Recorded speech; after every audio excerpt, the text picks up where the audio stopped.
이탈리아 반도의 대부분을 차지한 로마는 지중해의 적과 대면하게 됩니다. 상대는 당시 지중해의 강자 카르타고로 로마와 카르타고의 긴 싸움을 포에니 전쟁이라고 합니다. 포에니 전쟁은 시칠리아 섬의 메시나가 시칠리아의 최강국인 시라쿠사의 공격을 받자 로마의 원군을 요청한 것이 발단이 되어 발발합니다.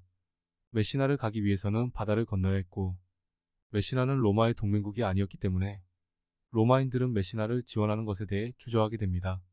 하지만 로마가 지원을 거절할 경우 메시나는 당시 시칠리아의 서부를 장악하고 있던 카르타고에게 지원을 요청할 것이고 그렇게 되면 시칠리아의 대부분이 카르타고의 영향권에 들어갈 뿐만 아니라 로마가 카르타고와 바다를 두고 맞닿게 된다는 문제가 있었습니다. 결국 로마는 지원을 결정하고 로마의 집정권 한 명이 이끄는 두 개 군단을 파견합니다. 로마인 이야기의 저자는 파견 규모를 보고 이때까지만 해도 로마가 카르타고와 격돌하게 될 것이라고는 생각하지 못했을 거라고 얘기합니다. 메시나에 무사히 도착한 로마의 집정관 클라우디우스는 로마의 파병이 정당성을 얻을 수 있게 바로 메시나와 동맹을 체결합니다.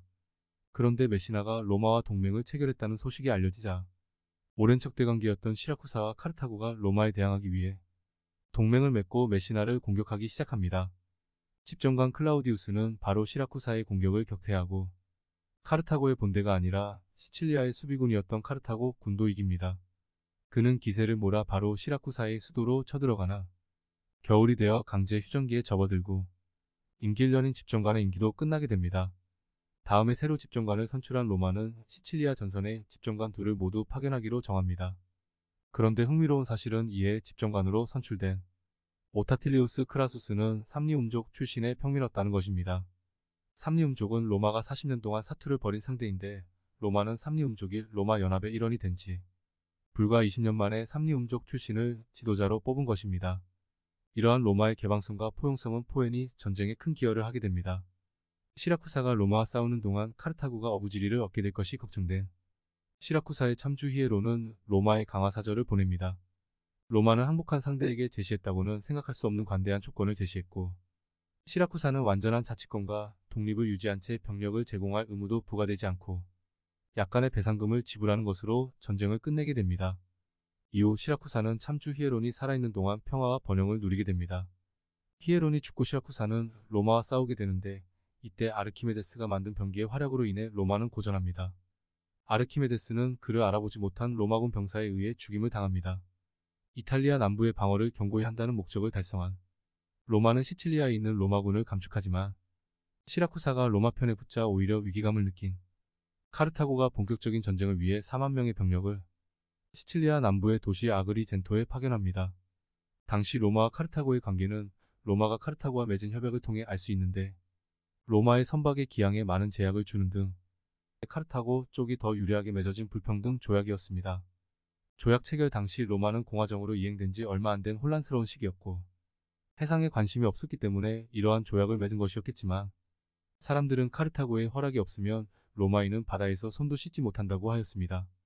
아그리젠토에서의 싸움은 양쪽 모두 뛰어난 지휘관이 없어 고전하지만 시라쿠사의 참주 히에론이 로마를 지원해주면서 로마에게 유리해지기 시작했고 카르타고의 용병들이 도망가면서 로마의 승리로 끝납니다. 이때 로마는 아그리젠토를 약탈하고 2만 5천 명이나 되는 주민을 노예로 만듭니다. 이때 로마의 행위로 인해 카르타고와 로마 둘 중 어디에 붙을지 저울질하던 도시들이 카르타고에 붙는 결과를 낳습니다. 로마와 카르타고는 이 전쟁이 끝나려면 어느 한쪽이 시칠리아를 완전히 정복해야 한다 생각했고 전면전을 준비합니다. 로마는 그동안 경외시했던 해군력을 강화해 배를 만들지만 당시에 이미 지중해 패권을 장악하고 있던 카르타고의 상대가 되지 않습니다. 부족한 해전의 경험으로 인해 로마는 카르타고에게 연신패하고 어이없는 패배까지 맞이하지만 까마귀라고 불리는 장치를 개발하면서 점점 해전에서 승리하기 시작합니다.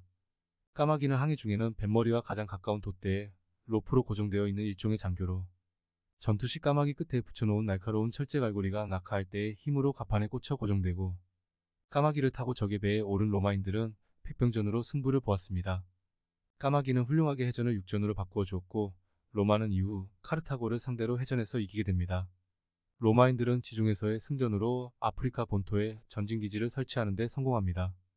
겨울철이 찾아와 강제 휴전기를 맞이한 로마는 집정관 중 한 명을 다음 집정관 선출을 위한 민회를 소집하기 위해 불러들이는데 이때 카르타고에서 고용한 용병대장 크산티포스가 로마 집정관 레굴루스를 도발하고 전공을 세우고 싶었던 레굴루스가 후임 집정관들이 도착하기 전에 전투를 받아들이면서 처참히 패배하고 맙니다. 새롭게 도착한 2명의 집정관들은 아프리카 전진기지에 남아있는 병력을 데리고 시칠리아로 철수하지만 돌아가던 중에 태풍을 만나고 해운 경험이 짧은 로마 지휘관들의 잘못된 지시로 인해 최악의 해난 사고를 겪게 됩니다. 카르타고는 이때가 로마와 강화를 체결할 시기라고 생각한 나머지 크산티포스를 해고하고 돌아오는 것을 조건으로 포로가 된 레굴루스를 강화사절로 보냅니다. 그런데 레굴루스는 로마에 가서 강화가 아닌 끝까지 투쟁할 것을 이야기합니다.